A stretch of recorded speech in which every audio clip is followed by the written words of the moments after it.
আজ আমি এসেছি সোনারগাঁয়ে অবস্থিত একটি লিচু বাগানে। চারদিকে শুধুই সবুজ আর লালচে লিচুর বাহার। গাছ ভর্তি এই লিচু যেন প্রকৃতির মিষ্টি উপহার। প্রতিটি লিচু গাছে ঝুঁকে থাকা লাল রঙের গুচ্ছগুলো যেন বলছে, এসো আমাকে ছুঁয়ে দেখো। এই বাগানের শান্ত পরিবেশ, পাখির ডাক আর রোদের ঝিলিক সব মিলিয়ে এক অপূর্ব অভিজ্ঞতা। যদিও আজকের এই দিনটাতে প্রচণ্ড গরম পড়েছে, তবে লিচু বাগানে আসার পর গরমের দিকে আর কনসেন্ট্রেশন দেওয়া হয়নি। আমি একাই পেরে যাচ্ছি, আর সাথে যারা বন্ধুরা ছিল তারা খাওয়ায় ব্যস্ত।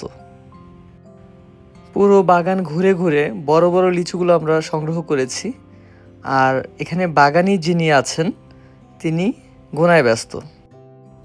লিচু খেতে যেমন সুস্বাদু, এর এই বাগানটিও তেমনই চোখ ও মন দুটোই জোড়ায়। আপনারা যদি চান এমন একটি বাগানে কিন্তু ঘুরে আসতে পারেন। আজ এটাই আমার ছোট্ট ভ্রমণের গল্প। প্রকৃতির ছোঁয়া নিয়ে ফিরে যাচ্ছি মিষ্টি কিছু স্মৃতি নিয়ে। ধন্যবাদ সবাইকে।